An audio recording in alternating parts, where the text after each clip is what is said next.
أعمالنا من يهده الله فلا مضل له ومن يضلله فلا هادي له ونشهد أن لا إله إلا الله وحده لا شريك له ونشهد أن سيدنا ونبينا ومولانا محمدا عبده ورسوله أرسله بالحق بشيرا ونذيرا أما بعد فأعوذ بالله من الشيطان الرجيم بسم الله الرحمن الرحيم إنما يعمر مساجد الله من آمن بالله واليوم الآخر وقال تعالى وأن المساجد لله فلا تدعوا مع الله أحدا صدق الله العظيم رب اشرح لي صدري ويسر لي أمري واحلل عقدة من لساني يفقهوا قولي درود شریف پڑھنے اللهم صل على سيدنا ونبينا ومولانا محمد وعلى آل سيدنا ونبينا ومولانا محمد وعلى آله وبارك وسلم.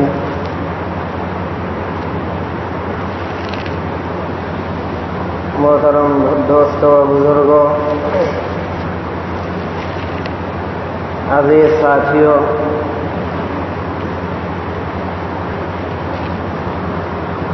قرآن کریم کی ایک آیت میں نے آپ حضرات کے سامنے پڑھی ہے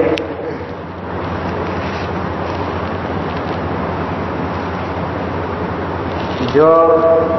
مساجد کے تعلق سے ہے. مسجد ایک ایسی جگہ ہے جہاں پہ ایمان والا اللہ رب العالمین کی عبادت، نماز کی ادائیگی باجماعت طریقے سے کرتا ہے. اسلام میں مسجد کی بڑی ہی اہمیت اور اس کا بڑا مقام و مرتبہ ہے، اور مساجد کی تعمیر کے تعلق سے اللہ تعالیٰ نے فرمایا کہ وہی لوگ مساجد کی تعمیر کرتے ہیں جو اللہ اور قیامت کے دن پر ایمان رکھتے ہیں.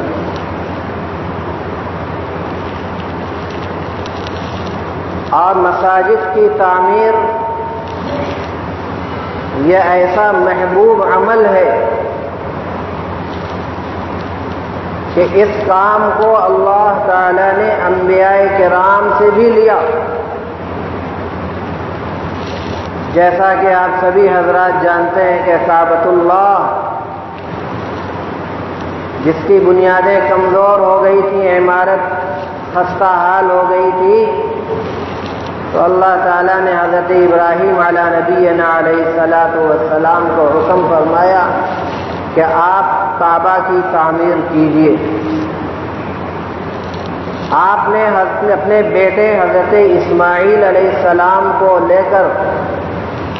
کعبہ کی تعمیر میں ہاتھ لگایا، کام شروع کیا اور وہ کام مکمل ہوا۔ بیت المقدس کی تعمیر اللہ تعالیٰ کے نبی حضرت سلیمان علیہ السلام کے ذریعے سے ہوئی۔ جب نبی پاک سرور کونین تاجدار دو عالم آقا و مولا حضرت محمد الرسول اللہ صلی اللہ علیہ وسلم کا دور مبارک آیا، آپ اس دنیا میں تشریف لے آئے جبکہ آپ کا بچپن تھا، ابھی اعلان نبوت نہیں فرمایا تھا، کم عمری کا دور تھا۔ اس وقت بھی کعبہ شریف کی تعمیر کا مسئلہ سامنے آیا تو اور لوگوں کی طرح ہمارے نبی صلی اللہ تعالی علیہ وسلم نے بھی بنفس نفیس اس کار خیر میں حصہ لیا۔ جب اعلان نبوت فرمایا اور مکہ کی سرزمین پر ایمان والوں کا بحیثیت مسلمان کے رہنا دو گھر ہو گیا، اللہ رب العالمین کے حکم سے آپ صلی اللہ تعالی علیہ وسلم نے اپنے جانثار صحابہ کے ساتھ مکہ مدینہ کو ہجرت فرمائی، تو وہاں جس جگہ قیام ہونے کو اللہ کے یہاں طے تھا، ابھی وہ جگہ آئی نہیں، اس سے تھوڑا پہلے ہی ایک جگہ آپ صلی اللہ تعالی علیہ وسلم کا قیام عمل میں آتا ہے،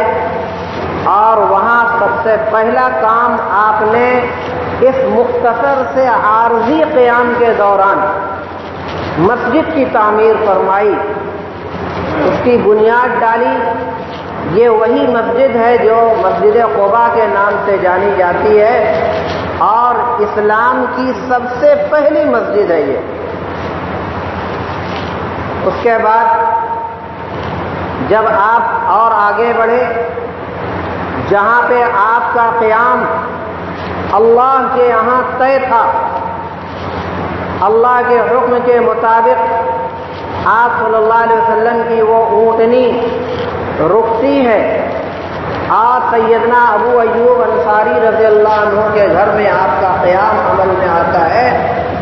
تو قیام عمل میں آنے کے بعد سب سے پہلا کام آپ نے جو کیا ہے وہ تعمیر مسجد کا آپ نے فرمایا ہے، اور یہ وہی مسجد ہے جو مسجد حرام یعنی حرم مکی کے بعد سب سے بلند مقام و مرتبہ مسجد نبوی کا ہے۔ یہ مسجد نبوی کا قیام آپ صلی اللہ علیہ وسلم کی ذات گرامی سے عمل میں آیا۔ اس سے یہ معلوم ہوتا ہے کہ اسلام میں مساجد کی تعمیر اور مساجد کا کیا مقام و مرتبہ ہے۔ اس کے بعد جیسے جیسے لوگوں کی تعداد بڑھتی گئی، اسلام کی دعوت و تبلیغ کے تعلق سے ایک جگہ سے دوسری جگہ لوگ آنے جانے لگے، جہاں جہاں بھی گئے وہاں وہاں بندگان خدا نے مسجد کی تعمیر کو ضروری سمجھا اور جائز زمین پر جائز پیسے سے انہوں نے مسجد کی تعمیر کرائی، اور مسجد کے تعلق سے اسلام کے اندر یہ بات بہت ہی واضح اور صاف ہے کہ مسجد کی تعمیر جائز اور حلال طریقے سے حاصل کی ہوئی زمین پر ہو، اور اس کی عمارت بھی جائز اور حلال پیسے سے ہو، کیونکہ یہ اللہ کا گھر ہے اور اللہ کے گھر کو جائز اور حلال طریقے ہی سے بنانا یہ لازم اور ضروری ہے۔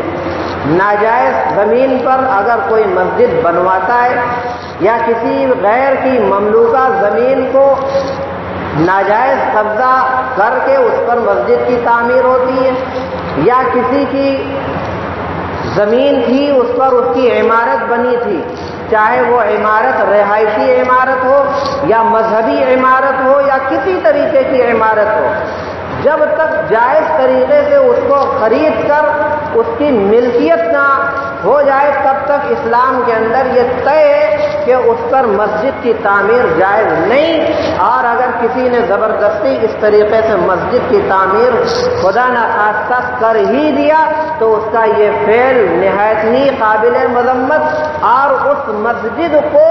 اس لائق نہیں قرار دیا گیا کہ اس کے اندر جا کر آدمی نماز ادا کر سکے۔ ایک دم جائز نہیں، ناجائز و حرام قرار دیا گیا کہ کسی غیر کی زمین پر ناجائز قبضہ کر کے اس پر ناجائز پیسے سے اس کی تعمیر مسجد کی شکل میں کر دی جائے۔ قطعی اجازت اس بات کی نہیں۔ اسلام کے اسی اصول اور ضابطے کو اوپر ہر زمانے میں عمل کیا گیا۔ خود آپ کے اس ملک کے اندر بھی ایک سے ایک حکومتیں آئیں اور گئیں، حکومتی طور پر بھی مساجد کی تعمیر کا کام کیا گیا، اور عوام الناس کی طرف سے بھی انفرادی طور پر مساجد کی تعمیر کا ہر زمانے میں کام کیا گیا، کیونکہ مسلمان کا اس بات پر عقیدہ اور یقین ہے کہ مسلمان ہے تو اس کو نماز ادا کرنے کے لیے مسجد کے اندر باجماعت نماز کی ادائیگی اسے کرنی ہے، اور مساجد کی تعمیر یہ لازم اور ضروری تاکہ اس کے اندر باجماعت نماز ادا کی جا سکے، کیونکہ اسلام کے اندر باجماعت نماز ادا کرنے کا حکم دیا گیا ہے۔ کوئی مجبوری نہ ہو، کوئی عذر نہ ہو، اس کے باوجود آدمی گھر میں نماز ادا کر لے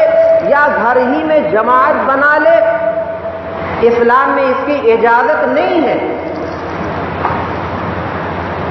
اسلام نے اہل ایمان کو،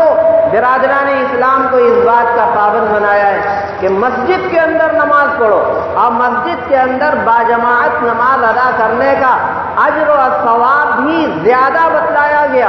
اس کی فضیلتیں آئی ہیں اور اس کے بے شمار اس کے فضائل آئے ہیں، جس سے اس بات کا اچھی طریقے سے ثبوت ہو جاتا ہے اور واضح ہو جاتی ہے یہ بات کہ ہمیں مسجد کے اندر نماز ادا کرنی چاہیے باجماعت، اور مسجد اسلام کے احکام کا ایک اہم رکن ہے، مسجد کی تعمیر اور مسجد کے اندر باجماعت نماز ادا کرنا، اور اسلام کہ بہت اہم حکم ہے اس بات کا کہ مسجد کے اندر نماز ادا کی جائے۔ ایسا نہیں ہے کہ کسی کو اختیار دے دیا گیا ہو، کچھ چیزیں ایسی ہوتی ہیں کہ اختیاری ہوتی ہیں کہ آدمی چاہے پڑھے چاہے نہ پڑھے کوئی حرج کی بات نہیں، ایسا نہیں ہے۔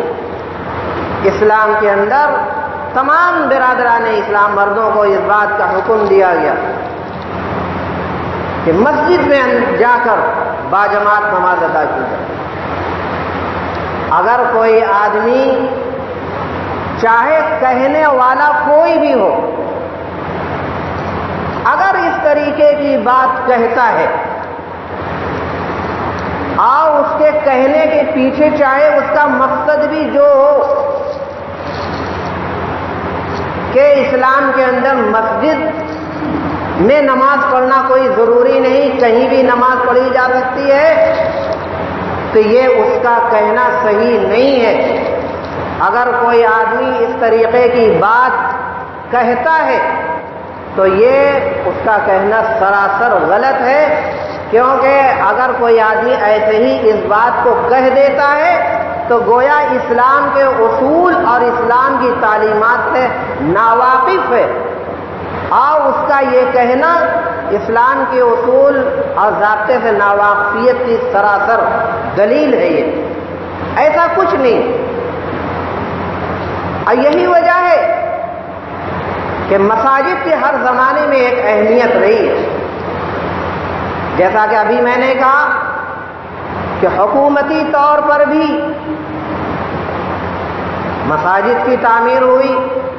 اور عوام کی طرف سے بھی، جس کا سلسلہ الحمدللہ آج بھی جاری ہے۔ آج بھی جب کسی خاص علاقے کے اندر اپنی آبادی ہوتی ہے تو آج بھی مسلمانوں کی، برادران اسلام کی ایک بہت بڑی سوچ یہی ہوتی ہے کہ بھئی ہمارے رہنے کا تو انتظام ہو گیا، لیکن یہاں پہ علاقے میں کوئی ایک مسجد نہیں ہے، جس کی وجہ سے بہت پریشانی ہوتی ہے۔ تو وہ علاقے جو نئے آباد ہوئے ہیں وہاں بھی مساجد کی تعمیر کی جد و جہد اور کوشش کی جاتی ہے، اور کوشش کرنے کے بعد مسجد کی تعمیر عمل میں آتی ہے۔ کوئی ایسا علاقہ جہاں پہ آبادی نہیں ہے اور پلاٹنگ کر کے آبادی کرانے کا منصوبہ ہوتا ہے، تو جو پلاٹنگ کرتا ہے، جو زمین کا مالک ہے، وہ پلاٹنگ کرتا ہے تو اس کے نقشے میں بھی ایک نہ ایک جگہ مخصوص ہوتی ہے کہ بھئی اتنا حصہ ہم مسجد کے لیے دیں گے، کیونکہ جب لوگ یہاں رہیں گے تو مسجد میں جا کے نماز ادا کرنے کی بھی ضرورت ہوگی۔ ہر جگہ ہوتا، ہمیشہ ہوا، آج بھی ہوتا، آئندہ بھی ہوتا رہے گا، یہ کوئی نئی بات نہیں۔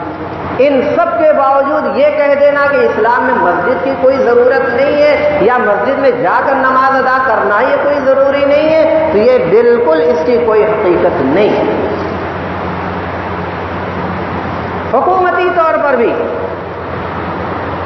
جو حکمراں ہوتا ہے وہ اپنی رعایا میں چاہے مسلم ہو غیر مسلم ہو، سکھ ہو عیسائی ہو کوئی بھی ہو، وہ بحیثیت حکمراں ہونے کے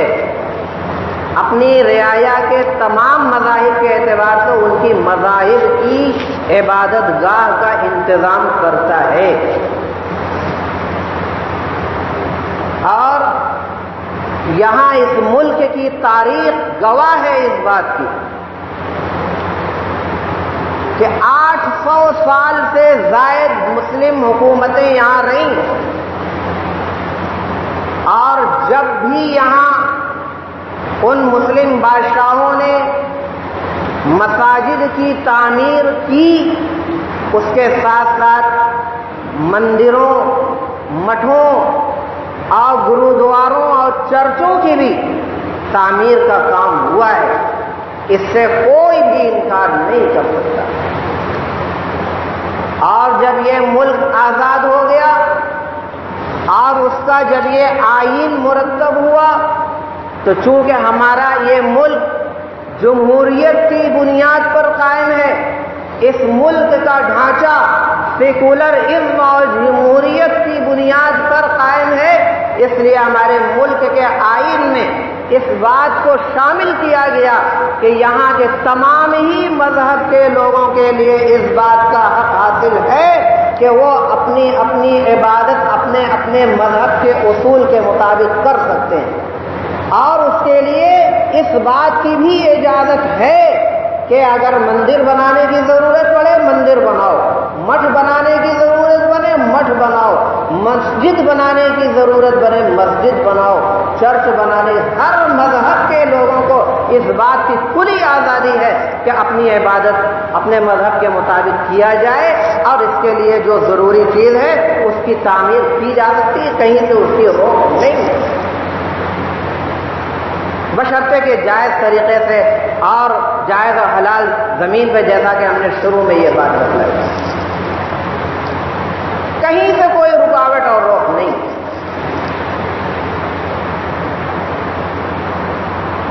اور مسلم حکمرانوں نے جب حکومتیں کی تو اس دوران حکومت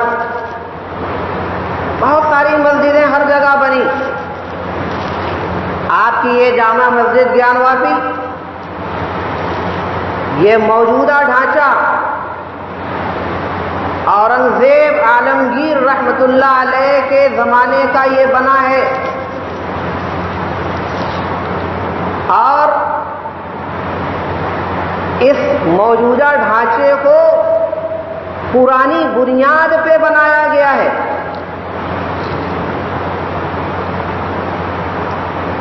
اس بات کا تاریخی اعتبار سے ثبوت موجود ہے کہ اس مسجد کا وجود اکبر کے بھی زمانے میں تھا، جبکہ اورنگزیب اور اکبر کے زمانے کا اچھا خاصا فاصلہ ہے، سینکڑوں سال کا فاصلہ ہے۔ اکبر کے زمانے میں بھی اس مسجد کا وجود تھا۔ یہ الگ بات ہے کہ تاریخی اعتبار سے کوئی آج تک یقینی طور پر نہیں بتلا سکا کہ اصل بانی کون ہے، لیکن اتنی بات بالکل یقینی ہے کہ اکبر کے زمانے میں بھی اس مسجد کا وجود عمل میں تھا۔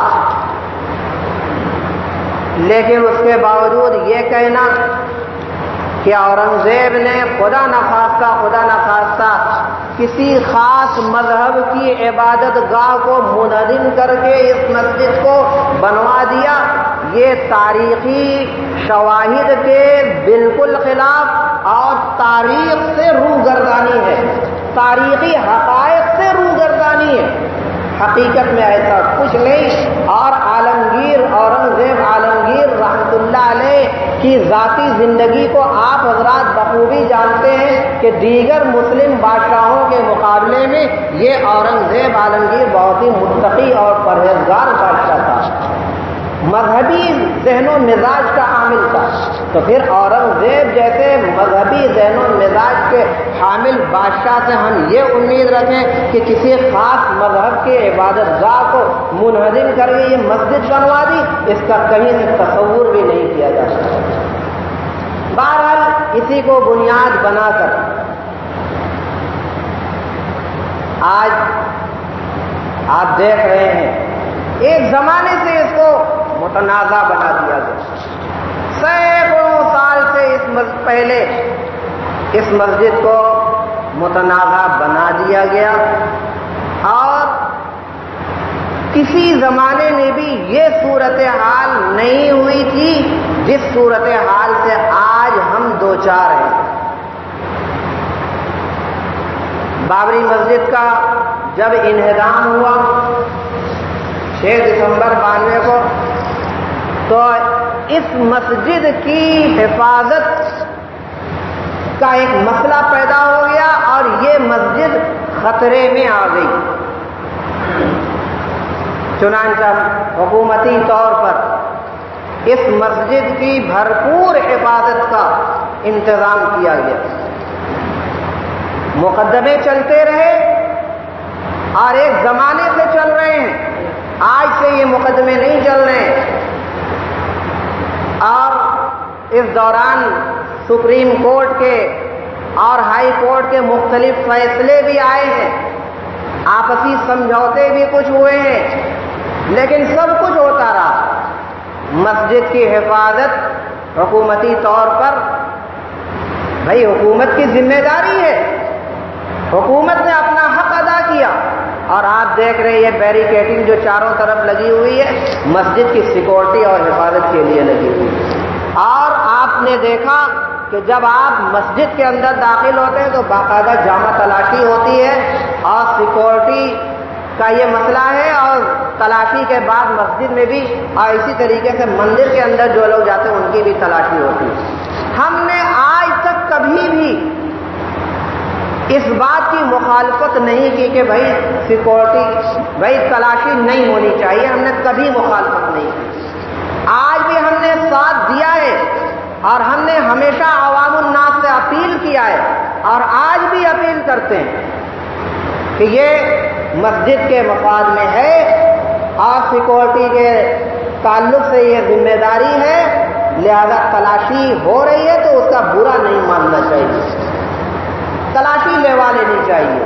اور یہ صرف ہمارے لیے نہیں، مندروں میں جانے والے جو لوگ ہیں ان کی بھی ہوتی ہے۔ کوئی مسئلہ اس کو ایشو نہیں بنانا چاہیے، برداشت کر لینا چاہیے، صبر کر لینا چاہیے۔ یہاں ہم نے ہمیشہ ایسے حالات بنانے کی کوشش کیا کہ عوام کے اندر کسی طریقے کی جذباتیت نہ ہونے پائے، اور امن و امان کو خطرہ لاحق ہو جائے، ایسا ہم نے کبھی کچھ نہیں کیا۔ طرح طرح کے حالات مسجد کے تعلق سے جو برادران وطن میں، ان میں جو فرقہ پرست ذہن کے جو لوگ ہیں، آئے دن مختلف قسم کے حالات سامنے آتے رہتے ہیں، لیکن ہم نے کبھی بھی عوام سے نہیں کہا کہ آپ آئیے اور مسئلہ کو دیکھیے، نہیں۔ ہمیشہ ہم نے امن و امان کو قبول کیا، امن و امان کو عام کیا، اور ہمیشہ اس بات کی کوشش کی کہ آپسی بات چیت سے مسئلہ حل ہو جائے اور بات آگے نہ بڑھنے جا پائے، کیونکہ اگر بات آگے بڑھ جائے گی تو آپ کو بھی پریشانی ہوگی اور ہمیں بھی پریشانی ہوگی۔ ہمیشہ ہم نے ضلع پرشاسن سے بھی اور یو پی میں جو حکومتیں رہی ہیں ان سے بھی ہم نے یہی کہا کہ امن و امان کے ذریعے آپسی بات چیت کے ذریعے امن و امان کو برقرار رکھتے ہوئے بات چیت ہو جانی چاہیے، لیکن ہر چیز کی ایک حد ہوتی ہے۔ آج بھی ہم یہی کہہ رہے ہیں، آج بھی ہم یہی کہہ رہے ہیں، ہم نہیں چاہتے کہ عوام کے اندر کوئی اس طریقے کا میسج اور پیغام جائے اور جس کی وجہ سے یہاں شہر کا امن و امان پامال ہو جائے۔ آج بھی ہم نہیں چاہتے، اور آج بھی ہماری یہی کوشش ہے کہ آپسی بات چیت سے اگر کوئی مسئلہ پیدا ہو گیا تو طے کر لیا جائے۔ آئے دن نت نئے مسائل۔ اب آپ کو یہ معلوم ہونا چاہیے کہ سن 1936 میں ہائی کورٹ کا فیصلہ، میں نے ابھی کہا کہ یہ مسئلہ ایک زمانے سے چل رہا ہے، سن 1936 میں یہ فیصلہ، جبکہ انگریزی حکومت کا دور تھا، اس میں یہ فیصلہ آیا کہ یہ مسجد نیچے سے اوپر تک یہ مسجد ہے، مسجد تسلیم کیا گیا، اب مسجد یہ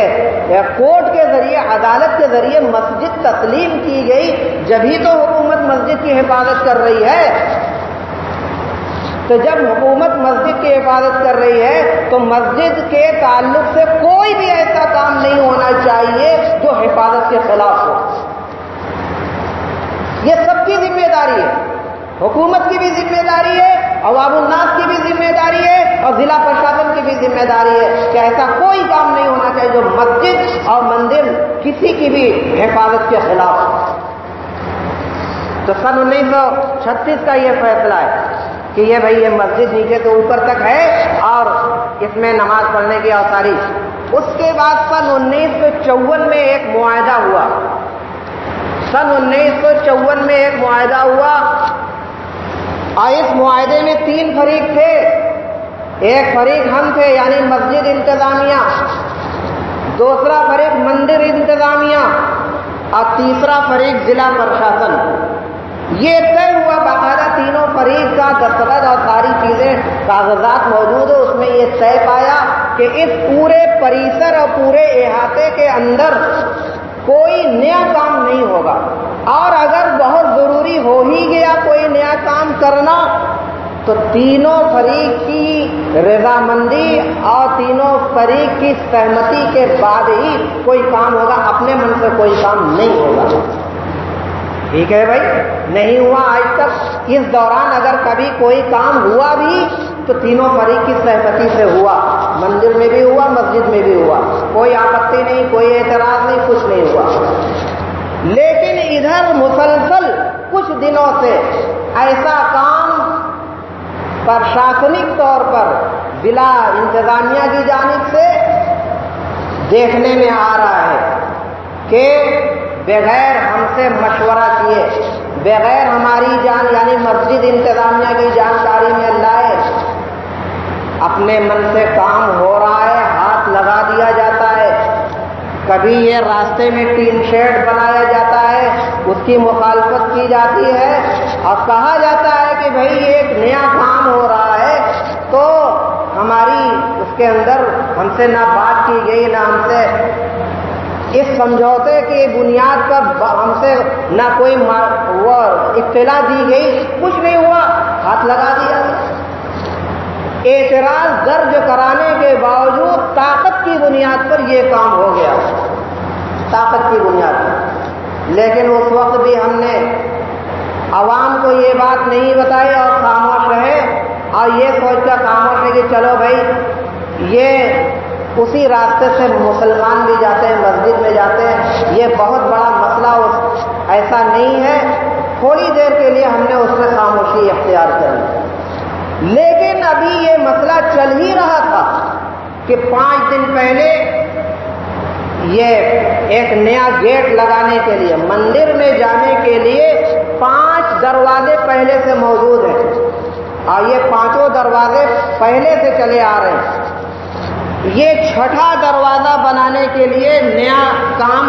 ادھر مسجد کے پچھم طرف گھمراج گلی کے اندر یہ دیواریں پرانی توڑ کر نیا دروازہ لگانے کا کام ضلع پرشاسن نے شروع کر دیا۔ اس سن 54 کے سمجھوتے کے مطابق ضلع پرشاسن کے اوپر ضروری تھا کہ ہم سے مشورہ کرتے، سمجھوتے کے مطابق ہم سے سہمتی لیتے اور ہم سے بات چیت کرتے، لیکن یہ سب کرنا تو دور کی بات، ہم یہ ہاتھ بھی لگا دیا اور ہمارے اعتراض کرنے کے باوجود بڑی مشکل سے اس دن، یہ منگل کے دن کی بات ہے، خیر لوگ آئے، اور جب ضلع پرشاسن نے محسوس کیا کہ اب برابر ہاتھ لگاتے رہنے میں خطرہ ہے، امن و امان، لا اینڈ آرڈر کا خطرہ لاحق ہوگا، تو ہاتھ روکا گیا۔ ہاتھ اس وقت ابھی روکا ہوا ہے۔ تو ہماری یہی منشا ہے کہ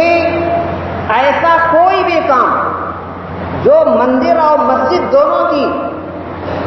حفاظت کے لیے مسئلہ پیدا ہو جائے، ایسا کوئی کام نہیں ہونا چاہیے۔ اور یہ نیا دروازہ پرانی دیوار کو توڑ کر اگر قائم کیا جاتا ہے تو یہ مندر اور مسجد دونوں کے لیے نقصان دہ ہے،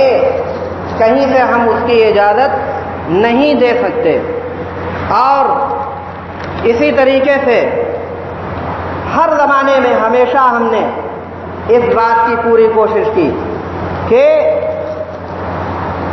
آپسی بات چیت کے ذریعے مسئلہ حل ہو۔ ہم نے جب یہ مسئلہ پیدا ہوا، ضلع پرشاسن سے ہم نے رابطہ قائم کیا، اس بات کی پوری کوشش کی کہ ہمیں وقت دیا جائے، ہماری بات سنی جائے، ہمارے اعتراض کو درج کیا جائے اور اس پر غور و فکر کیا جائے، لیکن افسوس کہ ہمیں وقت آج تک نہیں ملا۔ آج ضلع پرشاسن کی طرف سے ایک اطلاع ملی کہ کمشنر صاحب سے ملاقات کر لی جائے، لیکن ابھی تک راستہ ہموار نہیں ہو سکا، انتظار کرتے کرتے جمعہ کا وقت ہو گیا۔ تو میرے دوستوں بزرگوں، ہم آج بھی نہیں چاہتے کہ کوئی ایسا ماحول شہر کے اندر پنپے جس کی وجہ سے شہر کا امن و امان پامال ہو۔ اور مندر کے تعلق سے بھی ہمیشہ ہمارا یہی موقف رہا ہے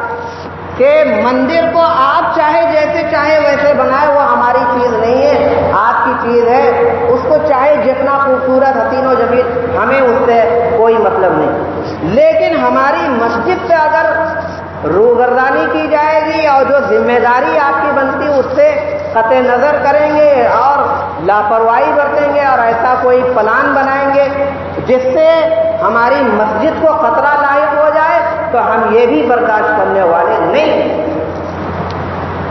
اس لیے ہم ایک بار پھر آج ضلع انتظامیہ سے یہی اپیل کر رہے ہیں کہ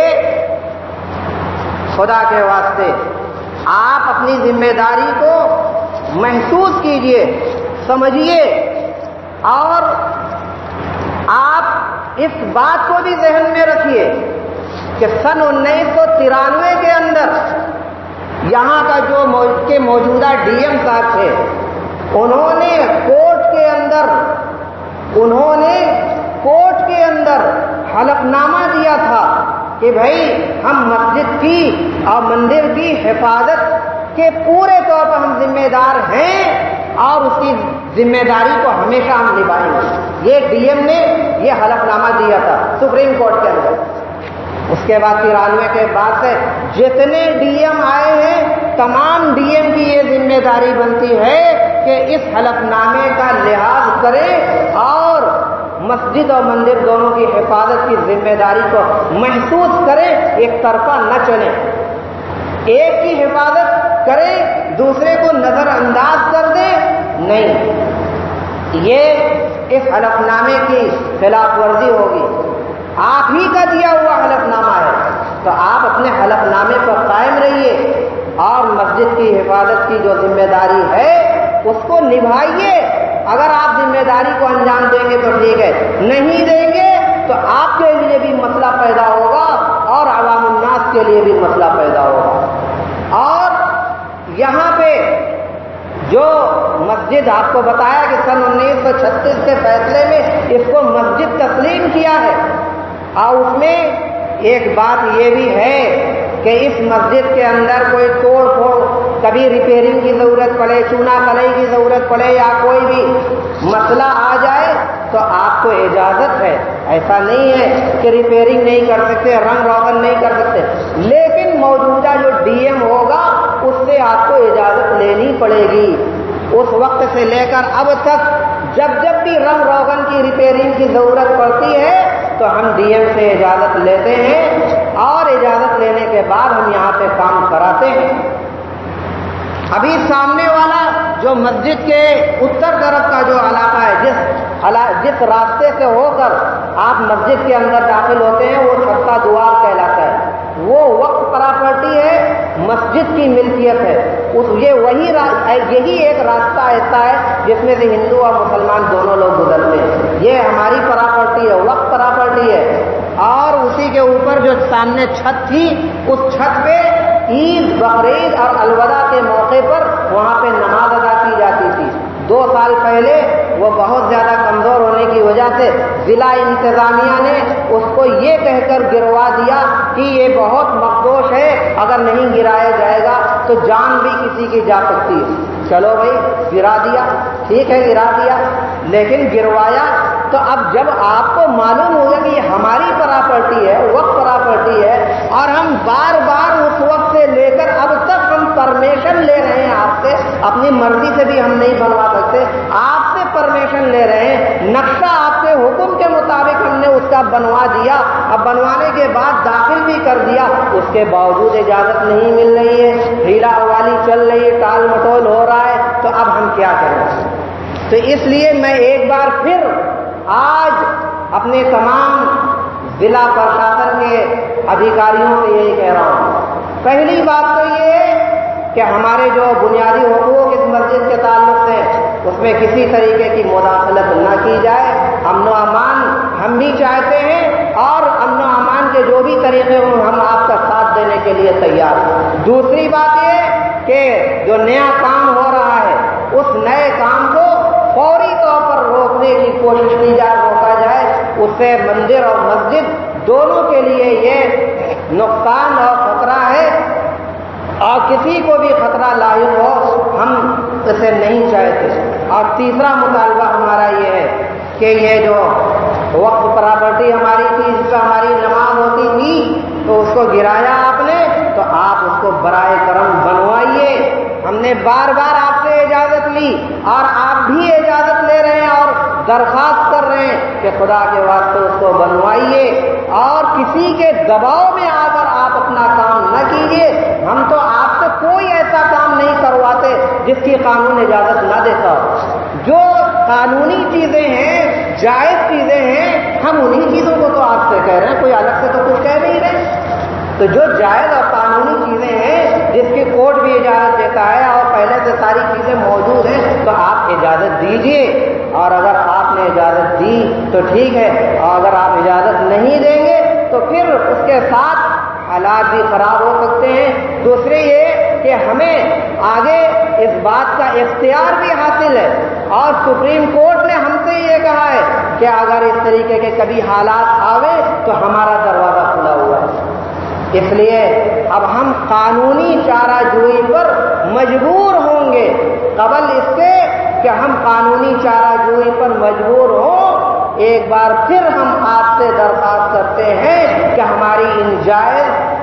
مانگوں اور مطالبوں کو جلد از جلد پورا کیا جائے، اور قبل اس کے کہ شہر کا امن و امان پامال ہو،